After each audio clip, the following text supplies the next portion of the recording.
নমস্কার বন্ধুরা, নলেজ কাল্টিভেটারে স্বাগত। আমি সুদীপ ঘোষ শুরু করছি আজকে ক্লাস, যেখানে পড়ার সাথে হাসি ফ্রি। আজকে একটা খুব গুরুত্বপূর্ণ টপিক নিয়ে আলোচনা করব। আমরা জানি যে আমাদের নর্থ ইস্টের মণিপুর রাজ্য, সেই মণিপুর রাজ্যে কিন্তু গত 1 বছর ধরে সংঘর্ষ হয়ে আসছে। মাঝখানে সংঘর্ষের খবর খুব একটা না জানা গেলেও আবার নতুন করে মণিপুরে সংঘর্ষ কিন্তু জেগে উঠেছে এবং মণিপুর আবার কিন্তু জ্বলছে, এমনই কিন্তু খবর আমরা দেখতে পাচ্ছি। তো আজকের ভিডিওতে আমরা দেখে নেব যে কি এমন হলো যে আবার নতুন করে মণিপুরে এই সংঘর্ষের আগুন জ্বলে উঠল, আবার মণিপুর জ্বলতে শুরু করলো। আর মণিপুরের সরকার কি বলছে, আর এই যে মণিপুরের যে দুই গোষ্ঠীর সংঘর্ষ, সেই দুই গোষ্ঠীর সংঘর্ষের মূল কারণ কি, সেটা আরও একবার চোখ বুলিয়ে নেব। আর তার সাথে কেন্দ্র সরকার কি করছে তাও কিন্তু আমরা দেখে নেব। ভিডিও শুরু করার আগে, এটি একটি শিক্ষামূলক ভিডিও, কোনো হিংসা বা রাজনৈতিক বিদ্বেষ ছড়ানোর জন্য এই ভিডিওটি কিন্তু তৈরি করা হয়নি। তাই ভিডিওটি ভালো করে দেখুন, আর ভিডিও সম্পর্কে আপনার মতামত থাকলে অবশ্যই কমেন্ট বক্সে জানাবেন। তবে ভিডিও শুরু করার আগে, আমাদের দেশ ভারত, এই দেশে কিন্তু সমস্ত ধর্মের মানুষ, সমস্ত জাতির মানুষ, সমস্ত লিঙ্গের মানুষ, সমস্ত বর্ণের মানুষ কিন্তু এক হয়ে আমরা বাস করি। আমাদের কাছে হিন্দু, মুসলিম, জৈন, খ্রিস্টান, বৌদ্ধ সব কিন্তু ভাই ভাই। আমাদের কাছে আদিবাসীরা ভাই ভাই, আমাদের কাছে এসসিরা ভাই ভাই, আমাদের কাছে ওবিসি, জেনারেল সব ভাই ভাই। আমরা সবাইকে ভাই হিসাবে মেনে নিয়ে ঐক্যবদ্ধভাবে থাকি বলেই আমাদের কিন্তু ভারত আজও শক্তিশালী আছে। আমরা যদি নিজেদের মধ্যে দাঙ্গায় জড়িয়ে পড়ি, সংঘর্ষে জড়িয়ে পড়ি, তাহলে কিন্তু আমাদের ভারত দুর্বল হয়ে যাবে, ভারতবর্ষের অখণ্ডতা দুর্বল হয়ে যাবে। তাই কোনো হিংসা বা সংঘর্ষ নয়, সমস্যার সমাধানে দ্রুত আলোচনা হোক এবং আলোচনার মাধ্যমেই শান্তি ফিরে আসুক মণিপুরের, এই শুভকামনা করি। এখন ভিডিও, যে মণিপুরের সংঘর্ষ যা গত বছর মে মাসের 2023 সালে কিন্তু গর্জে উঠেছিল, সেখানে মেনলি দুটি গোষ্ঠী, মেইতি আর কুকি গোষ্ঠীর মধ্যে সংঘর্ষ। আর সেখানে কিন্তু এই সংঘর্ষ এমন ব্যাপক রূপ ধারণ করে যে গোটা মণিপুর প্রায় 1 বছর ধরে জ্বলতে শুরু করে। সেখানে অনেক মানুষকে খুন করা হয়েছে, আগুন জ্বালিয়ে দেওয়া হয়েছে, ধর্ষণ হয়েছে, এমনকি সেখানের মা বোনেদেরকে নগ্ন করে প্যারেড করানো হয়েছে। এর থেকে জঘন্য কিছু হতে পারে না। এরকমই কিন্তু জঘন্য অবস্থা মণিপুরের। আর তারপরেই কিন্তু এই ঘটনার সামনে আসার পরেই কেন্দ্র সরকার কিন্তু নড়ে চড়ে বসে, সেখানে আর্মি ডিপ্লয় করে এবং কেন্দ্র সরকার একাধিক স্টেপ নেয় যাতে মণিপুরের স্বাভাবিক জীবন ফিরে আসে, মণিপুরের সংঘর্ষ যাতে কমানো যায়। কিন্তু আর্মি ডিপ্লয় করার পরে হয়তো সংঘর্ষ অনেকটাই কমে গেছিলো, কিন্তু ভিতরে ভিতরে ধিকি ধিকি করে কিন্তু আগুন কিন্তু জ্বলতে থাকে। আর সেই আগুনই আবার পুনরায় ফিরে আসে, এই আগস্টের শেষে আর সেপ্টেম্বরের শুরুতে 2024 সালে, যেখানে দেখা যায় যে মণিপুরে ড্রোন অ্যাটাক হয়, মণিপুরে যে রকেট লঞ্চার অ্যাটাক করা হয়। কারা করে? এই দুই গোষ্ঠীর মধ্যে যারা উগ্রপন্থী একদল এক্সট্রিমিস্ট আছে। এমনকি পুলিশ থেকে এবং আর্মিদের কাছ থেকে যে সমস্ত অত্যাধুনিক অস্ত্রকে লুট করা হয়েছিল, সেগুলোও নাকি আবার নতুন করে ব্যবহার করা হয় এই দুই গোষ্ঠীর মধ্যে যারা, বিশেষ করে এক শ্রেণীর মানুষ আছে দুই গোষ্ঠীর মধ্যে যারা খুব উগ্রপন্থী মানুষ। এমনকি এই খবরই সামনে আসে যে এই দুই গোষ্ঠীর মধ্যে এক শ্রেণীর মানুষ আছে যারা খুব উগ্রপন্থী এক্সট্রিমিস্ট, তারা নাকি রকেট লঞ্চার তারা কিন্তু রেডি হয়ে বসে আছে, ডিপ্লয় করেছে। যে কোনো মুহূর্তে কিন্তু তারা দুই গোষ্ঠীর সংঘর্ষে রকেট লঞ্চারের মতো এরকম অত্যাধুনিক যন্ত্রপাতি কিন্তু ব্যবহার করতে পারে। এমনকি দিন দিন কিন্তু ওখানে যে খুনের সংখ্যা কিন্তু বাড়ছে, একজন প্রাক্তন আর্মি অফিসারকে খুন করা হয়েছে। আর এই যে অরাজকতা চলছে, এই যে মণিপুর জ্বলছে, আর এই যে দুই গোষ্ঠীর হাতে অত্যাধুনিক অস্ত্র চলে এসেছে, তারপরে সিচুয়েশন হাতের কন্ট্রোলের উপর বাইরে চলে গেছে। আর তার ফলে সেখানকার যে স্টুডেন্টরা আছে তারা কিন্তু আন্দোলন শুরু করেছে, সেখানকার মহিলারা কিন্তু রাতে মিছিল করেছে, মশাল মিছিল করেছে। আর এই সিচুয়েশন কিন্তু আস্তে আস্তে সরকারের হাতের বাইরে চলে যাচ্ছে, সরকারের বিরুদ্ধে কিন্তু সাধারণ মানুষ খেপে যাচ্ছে। দুই সরকার সেখানে থাকা সত্ত্বেও তারা কিন্তু এই সিচুয়েশনকে কোনো মতেই কন্ট্রোল করতে পারছে না। মানুষের জীবন কিন্তু আজ চরম বিপদাগ্রস্ত। আর মণিপুরের অবস্থা কিন্তু খুবই ভয়ঙ্কর হয়ে গেছে এবং যা 1 বছর ধরে চলছে, যা বন্ধ হওয়া উচিত ছিল সে কিন্তু বন্ধ হচ্ছে না এবং এই নিয়ে কিন্তু বন্ধ হওয়ার কোনো আশাও দেখা যাচ্ছে না, বরঞ্চ সেখানকার মানুষের জীবনযাপন কিন্তু 1 বছর ধরে স্তব্ধ হয়ে আছে এবং তারা কিন্তু মৃত্যুর মুখে দাঁড়িয়ে আছে। এখন এই যে সিচুয়েশন আবার হঠাৎ করে হাতের বাইরে চলে গেছে, সেই নিয়ে মণিপুর সরকার কি বলছে সেটা আমরা দেখে নেব।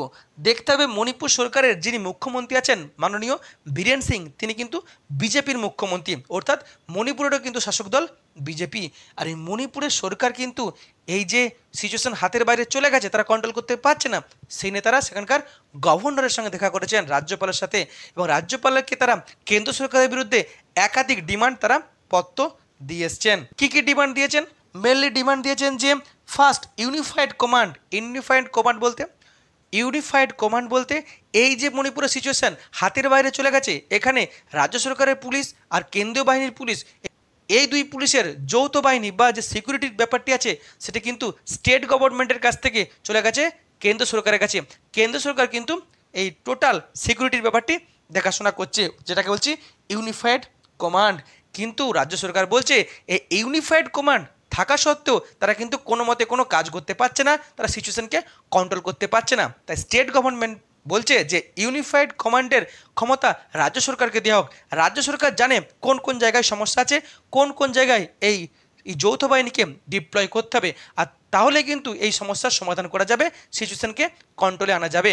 তাই রাজ্য সরকার বলেছে সেন্ট্রাল গভর্নমেন্ট যাতে এই ইউনিফাইড কমান্ডের ক্ষমতা রাজ্য সরকারকে দিয়ে দেয়, রাজ্য সরকার সেটা সফলভাবে তার ডিপ্লয় করবে এবং সমস্যার সমাধান করবে। অন্যদিকে আর কি বলেছে রাজ্য সরকার? বলেছে যে সেন্ট্রাল গভর্নমেন্ট যে অপারেশন চালাচ্ছে, কি অপারেশন? যে এগ্রিমেন্ট অপারেশন, কাদের সাথে? কুকি গোষ্ঠীর সাথে, অর্থাৎ কুকি গোষ্ঠীর সাথে সেন্ট্রাল গভর্নমেন্ট একটা আলোচনা করার চেষ্টা করছে। সেই আলোচনার যে প্রসিডিং বা যে প্রসেস সেটাকে পুরোপুরি বন্ধ করুক কেন্দ্র সরকার, কারণ রাজ্য সরকার মনে করছে যে এই যে এক্সট্রিমিস্ট গ্রুপ আছে এদের মধ্যে সবথেকে বেশি এক্সট্রিমিস্ট গ্রুপ আছে এই কুকি সম্প্রদায়, যারা অত্যাধুনিক কিন্তু যন্ত্রপাতি ব্যবহার করে এই হিংসা ছড়াচ্ছে। তাই কেন্দ্র সরকার যদি এই কুকিদের সাথে আলোচনা বন্ধ করে দেয়, এগ্রিমেন্টের চুক্তি বন্ধ করে দেয় বা প্রসিডিং বন্ধ করে দেয়, তাহলে রাজ্য সরকার এই কুকি গোষ্ঠীর মধ্যে যারা উগ্রপন্থী আছে তাদের বিরুদ্ধে স্টেপ নেবে। তাহলে স্টেপ নিলে কিন্তু অনেকটা সিচুয়েশন কন্ট্রোল করা যাবে। কিন্তু মনে রাখতে হবে ওখানকার রাজ্য সরকার একটি সম্প্রদায়কে দাগিয়ে দিচ্ছে, কিন্তু মনে রাখতে হবে যখনই কোনো সংঘর্ষ হয় একটি সম্প্রদায়ের জন্য কিন্তু সংঘর্ষ হয় না, দুইটি সম্প্রদায়ের জন্য সংঘর্ষ হয়, দুই পক্ষই সমান দোষী থাকে। সবথেকে গুরুত্বপূর্ণ হচ্ছে সরকারের দোষ, কারণ সরকার সিচুয়েশনকে কন্ট্রোল করতে পারছে না।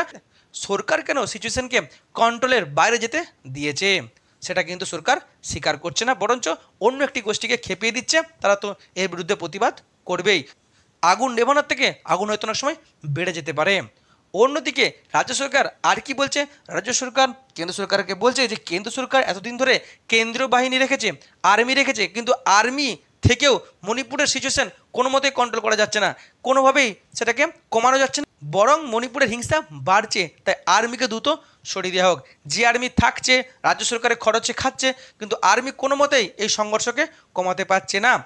তাই আর্মিকে সরিয়ে নেক, রাজ্য পুলিশে দিয়ে পুরো বিষয়টা সিচুয়েশন কন্ট্রোল করা যেতে পারে বলেই মণিপুরের সরকার মনে করছে। এখন আমরা কি দেখলাম? মণিপুরের রুলিং পার্টি ও বিজেপি তারা কেন্দ্র সরকারের বিরুদ্ধে এই সমস্ত ডিমান্ড দিয়েছে, অর্থাৎ এক প্রকারে কেন্দ্র সরকারের বিরোধিতা করেছে। এখন দেখে নেব আমরা পুরনো দিনে ফিরে যাব, যে নিয়ে আমি কিন্তু আগে একটি ভিডিও করেছিলাম, যে কুকি আর মেইতি সম্প্রদায়ের মধ্যে যে সংঘর্ষ, সেই সংঘর্ষের মূল কারণ কি? মূল কারণটা হলে কিন্তু আমরা বুঝতে পারবো, আর মূল কারণটা যদি দেখি আমরা তাহলেই কিন্তু আমরা এই সমস্যার সমাধানের কথা বুঝতে পারবো। এখন কুকি সম্প্রদায়, আমরা জানি কুকি সম্প্রদায় হচ্ছে মণিপুরের আদিবাসী সম্প্রদায়, আদিবাসী জনজাতি সম্প্রদায়। আর এই কুকি আর নাগা, সেরকম কুকিরা কি, এরা হচ্ছে এসটি রিজার্ভেশন আছে। আর এসটি রিজার্ভেশন আমাদের সরকার দিয়েছে আমাদের আদিবাসীদের ভাই বোনেদের জন্য, কারণ আদিবাসীরাই হচ্ছে আমাদের দেশের আদি বাসিন্দা, তারাই কিন্তু আমাদের দেশের রুট। তাদের সম্প্রদায়কে বাঁচানোর জন্য কিন্তু আমাদের দেশের সরকার এসটি রিজার্ভেশন দিয়েছে। আর কুকিরা যেহেতু এসটি রিজার্ভেশন পেয়েছে, তাই তারা শিক্ষার সুযোগ পাচ্ছে বেশি, চাকরিতে সুযোগ পাচ্ছে বেশি। অন্যদিকে আমরা জানি আমাদের স্বাধীনতা আন্দোলনের যে ইতিহাস, সেখানে আদিবাসীদের যে আন্দোলন ছিল জল জঙ্গল জমিনের আন্দোলন, যে জন্য সাঁওতাল বিদ্রোহ হয়েছে, মুন্ডা বিদ্রোহ হয়েছে, যেখানে সিধু কানু বিরসা মুন্ডা যারা জীবন দিয়েছে তাদের সেই জল জঙ্গল জমিনের অধিকার। আর ভারত সরকার স্বাধীন হওয়ার পরেই আদিবাসীদেরকে দিয়েছে এই জল জঙ্গল জমিনের অধিকার, অর্থাৎ আদিবাসী ভাই বোনেদের জমি কিন্তু অন্য সম্প্রদায় কেউ কিনতে পারবে না, বরং আদিবাসীরা কিন্তু অন্য সম্প্রদায়ের জমি কিনতে পারবে। আর মেনলি এই কুকি সম্প্রদায় বাস করে কোথায়, যে মাউন্টেন রিজিয়নে অর্থাৎ হিল এরিয়াতে। তবে তারা আস্তে আস্তে যত তাদের প্রোগ্রেস হচ্ছে তারা কিন্তু এই লোয়ার এরিয়াতে বা সমতলেও কিন্তু নেমে আসছে। আর সমতলে বাস কিন্তু ওই মেইতি সংগঠনের বা মেইতি সম্প্রদায়ের। এখন এই যে কুকিরা কিন্তু সংখ্যায় কম, আমরা জানি আদিবাসী ভাই বোনেরা কিন্তু সংখ্যায় কম, কিন্তু ভারতের ইতিহাসে আদিবাসী সম্প্রদায়ের কিন্তু বিরাট বড় গুরুত্ব আছে। অন্যদিকে আর কি, আদিবাসীরা আমরা জানি তারা ফিজিক্যালি অনেক স্ট্রং হয়। আমাদের বিপ্লবীদেরকে আমরা দেখেছি তারা ফিজিক্যালি অনেক স্ট্রং ছিল, তারা ইংরেজদের বিরুদ্ধে আন্দোলন করেছিল। এখানে মেইতি কমিউনিটি এরা কিন্তু মনে করে আমরা আদিবাসীদের থেকে অনেক উপরে প্রথম থেকে, তাই তারা কিন্তু অনেক আগে থেকে এই কুকি সম্পদের উপরে অত্যাচার করত, কুকি সম্পদের উপরে প্রতি বঞ্চনা করত, কুকি সম্প্রদায়ের প্রতি তারা হিংসাত্মক তারা বাক্য ছড়াতো। সেই জন্য আগের থেকে কিন্তু এই কুকি আর মেইতিদের মধ্যে একটা সংঘর্ষ বা একটা দ্বন্দ্ব ছিল। এখন মেইতি সম্প্রদায় হচ্ছে মেনলি এসসি আর ওবিসি, এরা কিন্তু আগে এসটি ছিল না। আর এই মেইতি সম্প্রদায় তারা কিন্তু বলে আমরা হচ্ছে রুটেড, আমরা হচ্ছে আদি লোক। কিন্তু কুকিরা বলে যে মেইতিরা কিন্তু রুটেড লোক নয়, তারা মেনলি এসছে মায়ানমার থেকে আর বাংলাদেশ থেকে, এসে এখানে তারা জনসংখ্যা বা জনবসতি শুরু করেছে। কিন্তু মনে রাখতে হবে মেইতিদের কিন্তু সংখ্যা অনেক বেশি, কুকিদের সংখ্যা কিন্তু অনেক কম। অন্যদিকে মেইতিরা দেখছে যে আমাদের কাছে এসটি রিজার্ভেশন নেই, তাই আমরা এডুকেশনের সুযোগ পাচ্ছি না, চাকরিতে সুযোগ পাচ্ছি না। অন্যদিকে আমরা ওই ট্রাইবালসদের জমি কিনতে পারছি না, ট্রাইবালসরা আমাদের জমি কিনে নিচ্ছে। এই যে সমস্যা, এই সমস্যার জন্যই কিন্তু মেইতিরা মনে করছে আমাদের রিজার্ভেশন প্রয়োজন, তাই তারা কিন্তু ডিমান্ড করে যায় যে আমরাও আদিবাসী না, তাই আমাদেরকেও আদিবাসী স্ট্যাটাস দেওয়া হোক। আর সেই কারণেই তারা এই ডিমান্ড করতে থাকে। আর ডিমান্ড থেকে কিন্তু দুই সম্প্রদায়ের মধ্যে একটা দ্বন্দ্ব আগের থেকেই ছিল। কিন্তু 2023 সালে মণিপুর হাইকোর্ট বলে যে হ্যাঁ, মেইতিরাও এসটি, তাদেরকেও এসটি রিজার্ভেশন দেওয়া হোক। আর এটাই কিন্তু দীর্ঘদিনের দাবি ছিল মেইতি সম্প্রদায়ের। আর সেই কারণেই কিন্তু মেইতি সম্প্রদায়ের লোকেরা এই ভার্ডিক্ট সামনে আসার পরে কিন্তু উত্তেজনায়, এক্সাইটমেন্টে তারা মিছিল করতে শুরু করে, তারা আনন্দে উৎফুল্ল হয়ে যায় এবং তারা এক্সাইটমেন্ট তাদের চরম জায়গায় পৌঁছে যায়। অন্যদিকে কুকি সম্প্রদায় দেখে যে আমাদের রিজার্ভেশন খেয়ে নেবে কে, মেইতি সম্প্রদায়রা। আর সেই নিয়েই কিন্তু তারাও কিন্তু এর প্রতিবাদ করে। আর এই প্রতিবাদের জন্যই কিন্তু দুই সংগঠনের মধ্যে বা দুই সম্প্রদায়ের মধ্যে কিন্তু এই দ্বন্দ্ব ছড়িয়ে যায়। আর সেই দ্বন্দ্ব থেকেই কিন্তু বিরাট বড় সংঘর্ষ আকার রূপ নেয়, যেখানে মানুষের মৃত্যু ঘটে, যেখানে ধর্ষণের ঘটনা ঘটে, যেখানে আগুন জ্বালিয়ে দেওয়া, এরকম জঘন্য ঘটনা কিন্তু ঘটে। পুরোপুরি আইন শৃঙ্খলা কেন্দ্রীয় সরকার আর বা সেখানকার রাজ্য সরকারের হাতের বাইরে চলে যায়। আর সেই আন্দোলন আবার 1 বছরের মধ্যে আবার ফিরে চলে আসে। এখন এত বড় একটা সমস্যা, তাহলে কেন্দ্র সরকার কী করছে? এই ঘটনার সামনে আসার পর থেকেই কিন্তু কেন্দ্র সরকারের উপর একটা বিরাট বড় চাপ সৃষ্টি হয়। বিরোধীরা এবং বিভিন্ন যে গুরুত্বপূর্ণ ব্যক্তি আছে, এমনকি যারা স্পোর্টস পার্সন আছে, তারাও কিন্তু কেন্দ্র সরকারের বিরুদ্ধে প্রতিবাদ করতে শুরু করে, কারণ সেইখানের যে সিচুয়েশান হাতের কন্ট্রোলের বাইরে চলে যাওয়ার জন্য। অন্যদিকে বিরোধীরা বারবার দাবি করে যে প্রধানমন্ত্রী কেন মণিপুর যাচ্ছে না, সিচুয়েশান দেখে আসছে না। আর তারপরে কিন্তু লোকসভা ভোট হয়। লোকসভা ভোটে আমরা দেখেছি যে কেন্দ্রের শাসক দলের রেজাল্ট কিন্তু অনেক খারাপ হয়। এমনকি এখানে কিন্তু জোট সরকার চলছে। আর এখন কিন্তু বিরোধীরা খুব স্ট্রং। আর এই যে দ্বিতীয়বারই আবার এই ঘটনার সামনে এসছে, মণিপুর আবার নতুন করে জ্বলতে শুরু করেছে, অলরেডি কিন্তু বিরোধীরা কেন্দ্র সরকারকে বা সেখানকার রাজ্য সরকারকে বিরোধিতা করছে, তারা ক্রিটিসাইজ করছে। কিন্তু সেই সময়ই এই সিচুয়েশন এমনই খারাপ হয়ে গেছে যে মণিপুরের যে রাজ্য সরকার, মণিপুরের যে মুখ্যমন্ত্রী, অর্থাৎ যা হচ্ছে বিজেপির রাজ্য সরকার, বিজেপির মুখ্যমন্ত্রী, সেই কেন্দ্র সরকারের বিরুদ্ধে সরাসরি প্রতিবাদ করছে যে এই সিচুয়েশন আবার নতুন করে হাতের বাইরে চলে যাচ্ছে, তার জন্য দায়ী আছে কিন্তু কেন্দ্র সরকার। অর্থাৎ কেন্দ্র সরকার ব্যাপক চাপে আছে ঘরে এবং বাইরে। এখন দেখা যাক কেন্দ্র সরকার কি করে এই নিয়ে, কিভাবে কুকি সম্প্রদায়ের সঙ্গে আলোচনার মাধ্যমে সমস্যা মিটিয়ে নেওয়া যায় আর মেইতি সম্প্রদায়ের সঙ্গে আলোচনার মাধ্যমে সমস্যা মিটিয়ে নেওয়া যায়। দুদিন আগে একটা খবর এসেছিল যে কুকি আর মেইতি সম্প্রদায়ের মধ্যে একটা চুক্তি হতে চলেছে বা চুক্তি হয়েছে, কিন্তু সেই চুক্তি হওয়ার পরেও যে আবার নতুন করে সংঘর্ষ ছড়িয়ে আসবে কেউ কিন্তু ভাবেনি। তো কেন্দ্র সরকারের উচিত এই দুই সম্প্রদায়কে হাতে নিয়ে নতুন করে তাদেরকে আলোচনায় বসা, তাদের মধ্যে চুক্তি করা। আর কুকি সম্প্রদায় তাদের যে ডিমান্ড আছে, তাদের এসটি হয়েছে, তাদেরকে আরও যদি বেশি কিছু রিজার্ভেশন দেওয়া যায় সেদিকটাও দেখতে হবে তাদের রাগ কমানোর জন্য। অন্যদিকে মেইতি সম্প্রদায়ের কিন্তু যুক্তিকে দেখতে হবে।